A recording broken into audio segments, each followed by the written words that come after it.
India is home to 1,53,000 high net worth individuals who are collectively worth $589 billion. The country's financial capital, Mumbai, with 30 billionaires, is among the top 5 billionaire cities globally. Even as you are stumped by these astounding numbers, the thing that crosses your mind is, where do these richy rich live? Well, without exceptions, they all live in the innerst part of the town, a Tony address as they all say. With the economic boom and fast-changing lifestyles, a new crop of builders have redefined Mumbai's Tony address with the construction of super luxury apartments. Take Worli for instance. In the last 10 years, it has transformed completely. The familiar chimney dotting the skyline is missing. The mills have gone. In its place are swanky malls and super luxury towers. Just near the famous Worli landmark, the TV Tower, Omkar's 8,000 crore rupee residential project is underway. Construction is on for 76-story towers that could be an envy of everybody. This project redefines what a luxury apartment really means. It is uniquely named 1973.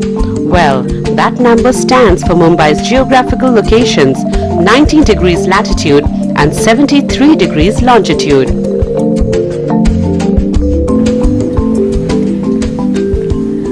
What makes this project unique and one of its kind is that Omkar has got the best names in the world to work on this project.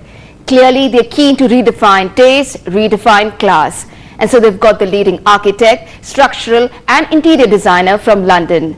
And putting this towering giant together is our very own construction company, Larsen & Toubro. Today, Worli is the most sought after address in Mumbai.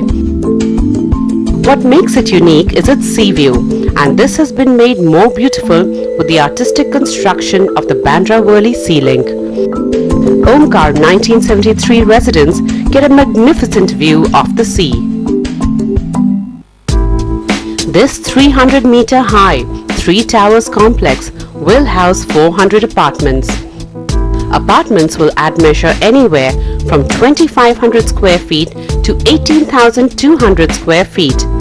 And the price tag is between 15 crore rupees and 100 crore rupees. Little wonder that these dream houses are aptly called the Sky Bungalows or Palaces in the Sky.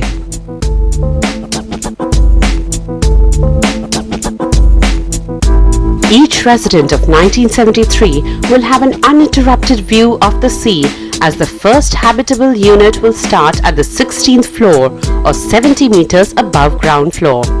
So those buying a bigger flat will have a 360-degree view of the city. See, in Mumbai geography, everyone can't go for the bungalows here because we have no land available here. So if I can own a bungalow here, then I have to pay a 400 crore, 500 crore. For that is not possible for everyone. So we given our brief to our architects that let's create a bungalows in the apartment. When you enter the experience center, what you personally experience is the luxury of space. Why is that?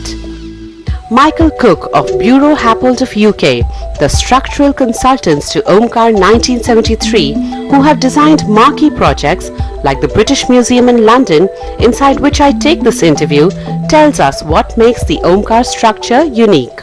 What do you say are the challenges of building tall buildings? Building a building that tall, how you get all that material up into the sky, the cranes, the ways that you safely keep people working up there in the sky is really challenging. And if you're not careful, if your structure is too massive, there's too much of it, if you're not efficient with your structure and careful, you end up with such big columns that nobody wants to live in the apartments because of the columns. So we've kept everything very column free, very big open spaces by careful design, by thinking hard, by not doing things the normal way. And Omkar has conceptualized a unique design for these open spaces. So where I'm standing now is this huge courtyard or terrace or balcony as we all know it. And as I move to the left is a room. And nothing really separates the inside from the outside. We have created here life inside outside. Everywhere if you will see it's a dining area inside, we have created a dining area outside. If living area inside, same way relaxation area on the outside also. It's like we are sitting in the lawn. This great idea was beautifully woven into the interior designing done by HBA of UK, a leading hospitality designer since 1965. For us, it wasn't developing a separate narrative for the indoors or outdoors, but really pulling them closer together and blurring the boundary so it's not as clear. A lot of the beautiful homes in Mumbai, particularly the taller buildings in Mumbai, you go onto the terrace and then you step down. This is very much driven by the climate, and during the monsoon season there's a lot of water that you have to get off the terrace, and that's why there's all these steps on the terraces. We have been working with FMP and with Omkar to approach it a little bit differently and to use a different extraction system for the water. And with the beautiful stacking doors, the interiors just open directly onto the terrace, and you have this experience where your whole house all of a sudden feels like your exterior. So you get this wonderful connection to the outdoors, and then that's sort of complemented by the soft curve of the building and all the different vistas and views that you get. So it's really quite a unique experience. The devil is in the details, and what comes out loud and clear is Omkar is leaving no stones unturned to ensure that quality and comfort of their customers are not compromised. Towards meeting this objective, they have hired some of the best talent in the world. A case in point is UK's leading architect firm, Fosters and Partners. Nigel Dancy, partner at Fosters, passionately takes me through the model of Omkar 1973 at his office in London and explains why this project stands out in every which way. What is a unique Foster's architecture design at work at Omkar 1973? There's a number of things. One is the scale of the project, of a residential project. We're standing beside one of our residential projects in London, and London has its restrictions. This is a 10-story high residential building. We're talking about 3 towers that are approximately 300 meters high. So it's a huge, huge ambition with 450 apartments, 4 times the size of the development here. So in scale terms, and also in the size of the units, they're wonderful, spacious layouts where we have external terraces, natural ventilation, huge sliding opening doors, and then the tops of the towers feature very unique sort of palaces in the sky, we call them, which are these circular discs which overlap each other. There's a helipad, there's a restaurant bar area, and there's these 360-degree palaces with absolutely incredible views over the city. So there's some really unique ideas that have come together in something which also supports a density which we believe in. So we actually have a lot of development on the site, but with sensational views over the city. So how do you define luxury? Luxury is about quality, and I think what we have here is not just quality of space, not just quality of finishes, but we have space. We have genuine, huge apartments, wonderfully proportioned spaces, rooms that flow natural air onto terraces with incredible views over the city. So that's real luxury. That's luxury living for you.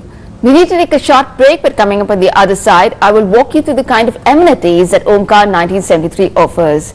You will be simply bowled over by what you see.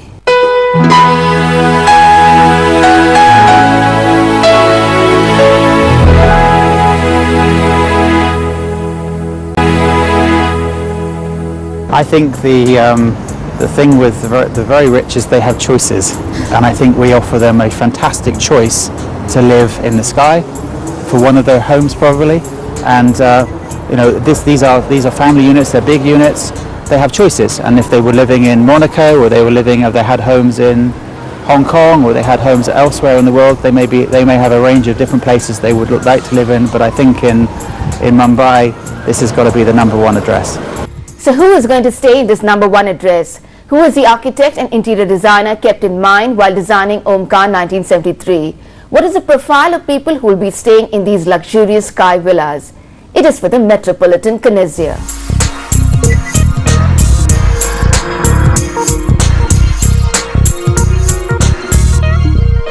For us, the metropolitan connoisseur is sort of the educated, self-made person, and the person who's quite well traveled, who's been throughout Europe, throughout Asia, maybe Australia, America. They're people who have traveled, been well educated, run a business, and they know the best of the world. It's not just what you can find locally. There's sort of a growing class of people who really